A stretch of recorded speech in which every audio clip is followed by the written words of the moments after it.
뉴욕 증시, 기업 실적 호조의 상승, 다우 0.6% 상승 마감. 뉴욕 증시는 기업들의 3분기 실적이 대체로 긍정적으로 나오고 금리 상승세가 주춤해하면서 상승했습니다.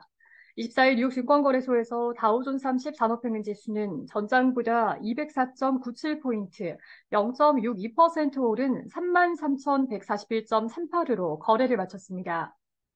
스탠더드 앤드 푸어스 S&P 500 지수는 전장보다 30.64포인트, 0.73% 뛴 4,247.68으로, 나스닥 지수는 전장보다 121.55포인트, 0.93% 상승한 13,139.88으로 장을 마감했습니다.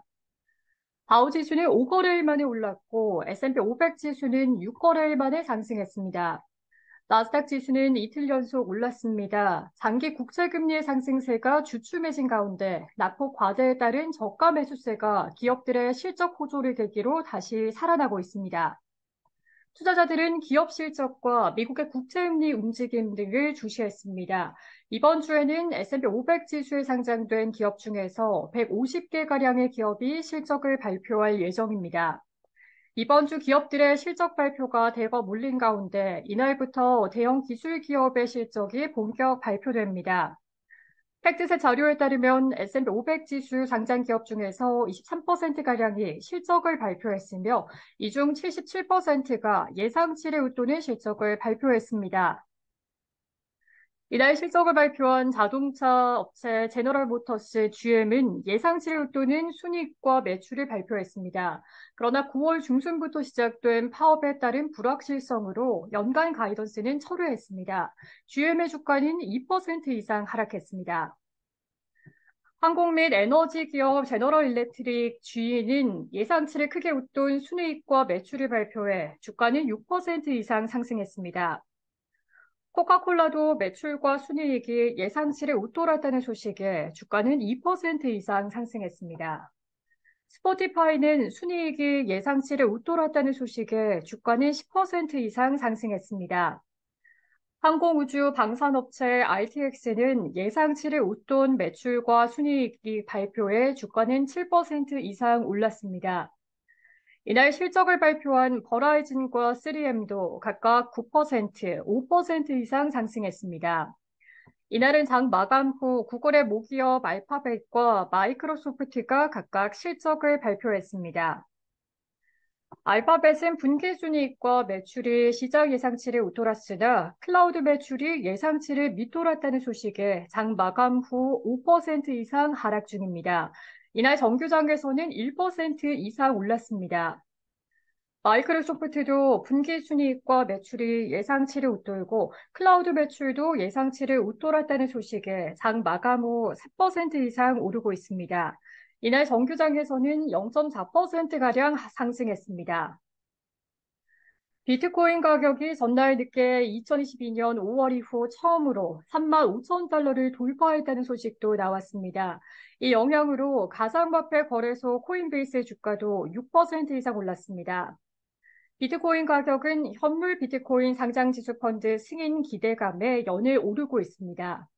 다만 미국 증시 마감 시점에는 오름폭을 낮춰 3만 3천 달러 후반에서 거래되고 있습니다. 미 국채금리에 대한 경계는 계속되고 있으나 10년물 금리가 이날 4.82%로 전날보다 3bp 이상 하락하면서 투자자들의 관심은 기술주의 실적으로 돌아섰습니다. 30년물 금리도 전날보다 7bp가량 하락한 4.93%에서 거래됐습니다. 2년물 금리는 5bp가량 오른 5.11%에서 거래됐습니다. 이날 발표된 10월 제조업과 서비스업 지표는 모두 확장세를 유지했습니다. 스탠더드 앤드 푸어스 글로벌이 발표한 10월 제조업 구매관리자 지수 PMI 예비치는 50을 기록해 6개월 만에 가장 높은 수준을 기록했습니다. 이날 수치는 전달의 49.8과 월스트리트저널 집계 예상치인 49를 웃돌았습니다. 10월의 서비스 PMI는 50.9를 기록해 석 달 만에 가장 높았습니다. 이날 수치는 전월의 50.1과 시장 예상치인 49.9를 웃돌았습니다. S&P 500 지수 내에서 에너지를 제외한 10개 업종이 모두 올랐습니다. 유틸리티 관련주가 2% 이상 오르고 통신과 부동산, 자재와 임의 소비재 관련주가 1% 이상 상승했습니다.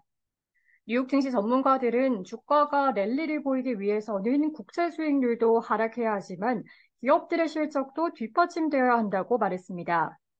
펀드스트레스의 마크 뉴튼 기술 전략 담당 팀장은 마켓워치에 전반적으로 주식과 국채 모두 이번 주 바닥을 치는 과정에 있을 것으로 예상하며 S&P 500 지수 상장 기업의 3분의 1이 이번 주 실적을 발표한다는 사실이 시장 안정에 도움이 될 것이라고 말했습니다. 그러나 반센그룹의 데이비드 반센 최고 투자 책임자는 CNBC에 대형 기술 기업들의 실적이 예상치를 뛰어넘더라도 이들 섹터에 대한 밸류에이션이 여전히 너무 높다라고 우려했습니다. 그는 빅테크 실적에서 어떤 결과가 나오든 이러한 실적이 기이한 수준의 밸류에이션을 정당화하지는 못할 것이라며 빅테크 종목은 여전히 너무 비싸고 완벽함을 가격에 반영하고 있으며 일부는 좋게 끝날 것 같지 않은 동력도 갖고 있다고 지적했습니다. 시카고 상품거래소 패드워치에 따르면 연방기금 금리 선물 시장에서 마감 시점 연준이 11월에 기준금리를 동결할 가능성은 99.7%까지 상승했습니다. 12월 회의까지 기준금리를 동결할 가능성은 75%, 금리를 0.25%포인트 이상 인상할 가능성은 25%에 달했습니다. 시카고 옵션 거래소 변동성 지수는 전장보다 1.4포인트, 6.87% 하락한 18.97을 기록했습니다.